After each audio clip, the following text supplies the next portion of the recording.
नमस्कार दोस्तों, स्वागत है आपका हमारे चैनल एवीएम नर्सिंग में। तो आज का हमारा टॉपिक है nursing care plan for pneumonia. तो चलिए शुरू करते हैं। सबसे पहले यहाँ पे एक डॉक्यूमेंट दिखाया गया है आपको कि नर्सिंग केयर प्लान दिखता कैसा है। तो यहाँ पे आपका क्लाइंट टाइम लिखा जाएगा जो भी पेशेंट होगा।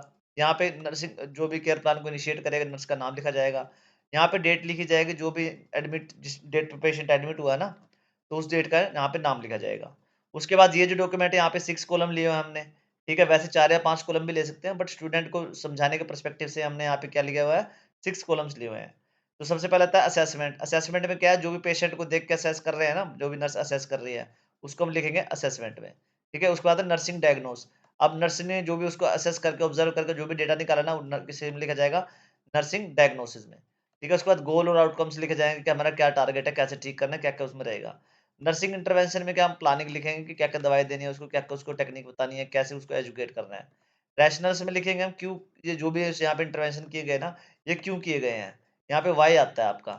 ठीक है, उसके बाद आता है इवैल्यूएशन। इवैल्यूएशन में मतलब अब पेशेंट ठीक हो गया है, तो उसका मतलब क्या, उसका अब कैसे फील कर रहा है पेशेंट, उसमें सारा कुछ यहाँ पे ये लिखा जाता है और उसकी कंडीशन कितनी ठीक हो गई यहाँ पे ये लिखा जाता है। ठीक है, तो अब सबसे पहले हम पेशेंट की प्रोफाइल से स्टार्ट करते हैं। आपने यहीं से स्टार्ट करनी है। जब भी आप असाइनमेंट वगैरह भी सबमिट कराओगे तब भी पेशेंट प्रोफाइल वगैरह से उसकी हिस्ट्री, फैमिली हिस्ट्री वगैरह भी बना सकते हो आप, बट वो अपने अपने सबके पैटर्न होते हैं। हमने अब यहाँ पे जस्ट पेशेंट प्रोफाइल लेके असेसमेंट डायग्नोस वगैरह के सारे यहाँ पे ऐसे सीधे में दिए हुए हैं। ठीक है, और लास्ट में हमने क्या है वो केयर प्लान बना के दिखाया हुआ है एक टेबल में प्रॉपर। ठीक है, तो सबसे पहले हमने क्या लेना है, पेशेंट प्रोफाइल ले लेनी है, जिसमें उसका नेम है, एज है, जेंडर है, ऑक्यूपेशन है, एड्रेस है, मैरिटल स्टेटस है, शादीशुदा है नहीं, एडमिशन डेटा कब एडमिट हुआ है, डायग्नोस है, न्यूमोनिया हुआ है उसको। ठीक है, मेडिकल हिस्ट्री देखी है उसकी, एलर्जीज देखी है, वेट और हाइट देखी है उसकी कि कितनी हाइट है उसकी। ठीक है, तो ये हमने क्या है पेशेंट की प्रोफाइल ले ली है सारी। अब उसके बाद हमारा सबसे पहला जो कॉलम आता है वो किसका आता है, असेसमेंट का। असेसमेंट में दो चीजें होती है, एक तो सब्जेक्टिव डेटा, एक ऑब्जेक्टिव डेटा। सब्जेक्टिव डेटा कौन सा होता है, जो हमें पेशेंट खुद बताता है कि वो कैसा फील कर रहा है, क्या क्या उसको ऑब्जर्व मतलब लग रहा है। ठीक है, तो निमोनिया के केस में जैसे पेशेंट ने क्या बताया हमें, ये सारा ये क्या है, मतलब हाइपोथेटिकल सिचुएशन दी गई है आपको ताकि आपको समझने में, और अब मान लो सबमिट असाइनमेंट सबमिट कराना है तो वहां पे भी आप इसको शो कर सकते हैं। ठीक है, तो आपको निमोनिया के लिए बनाना है तो यहाँ पे पेशेंट ने सब्जेक्टिव डेटा में क्या बता रहा है आपको, वो बता रहा है कि मुझको चेस्ट पेन हो रहा है। ठीक है, और जब भी मैं खांसी कर रहा हूँ ना मुझको छाती में दर्द हो रहा है। और क्या हो रहा है, उसको सांस लेने में दिक्कत हो रही है। जब वो लेट रहा है जब ज्यादा दिक्कत हो रही है, जब लेटता है ना जब ज्यादा दिक्कत होती है उसको सांस लेने में।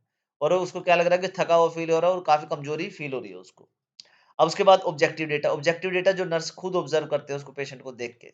ठीक है, अब टेम्परेचर उसका कितना आ रहा है, 102 डिग्री 0.5 डिग्री फ़ारेनहाइट आ रहा है, जो कि हाई फीवर है। ठीक है, रेस्पिरेशन रेट उसका 26 ब्रेथ्स आ रहा है पर मिनट, जो कि 22 के नीचे होना चाहिए, ये भी ज्यादा हो रहा है। पल्स रेट भी उसकी बढ़ रही है। ऑक्सीजन सैचुरेशन उसका 91 पे आ रहा है, जो कि 94 से ऊपर होना चाहिए। मतलब रूम एयर पे, रूम एयर पे ये लगा लो कि अगर 98, 97, 96 भी है ना तो भी ठीक माना जाता है। बट 91 आ गया तो थोड़ा सा रिस्क का फैक्टर बन जाता है।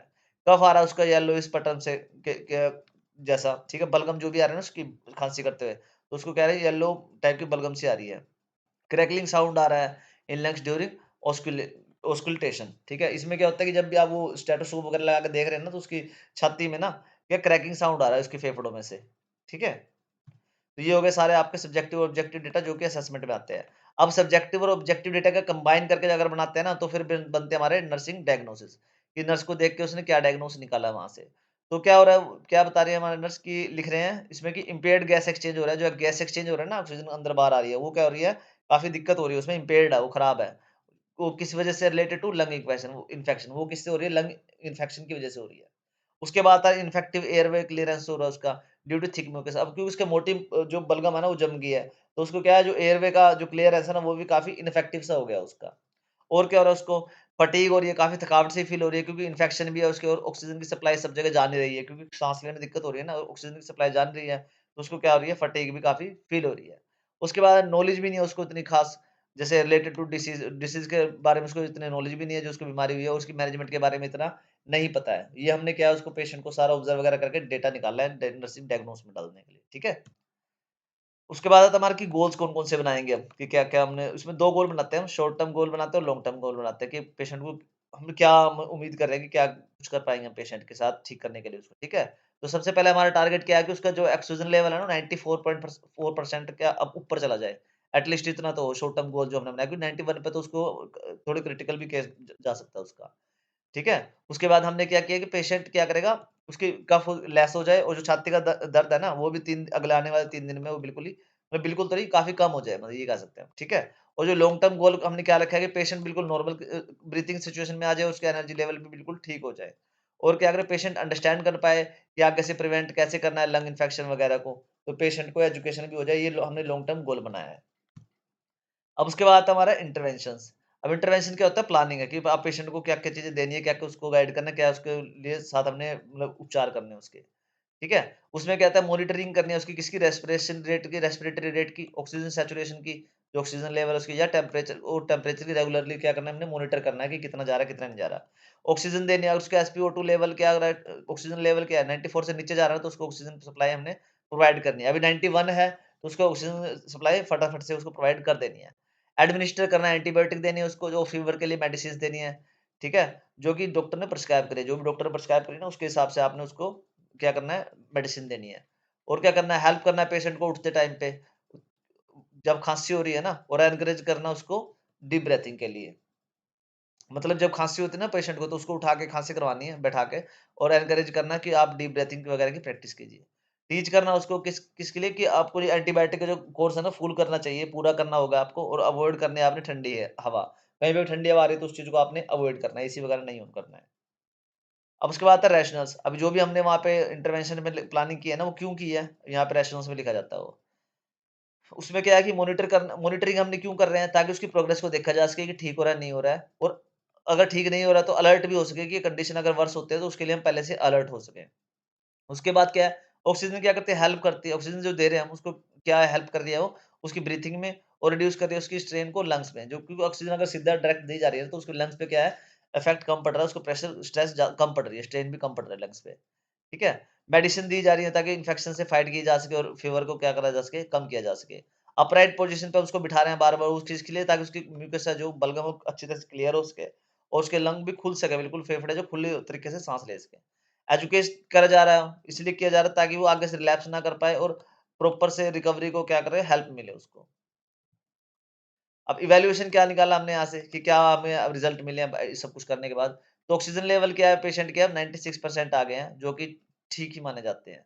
विदाउट ऑक्सीजन सपोर्ट, बिना ऑक्सीजन के सपोर्ट के, अब ऑक्सीजन हटाने के बाद ही 96% उसकी ऑक्सीजन रह रही है। कफ और चेस्ट का जो पेन है ना, वो क्या है, कम हो गया काफ़ी, मतलब काफ़ी, बिल्कुल कम तो खत्म तो नहीं हुआ लेकिन कम हो गया, बिल्कुल लो लेवल पे चला गया है। ये अगर लो 1-2% का लगा लो। ठीक है?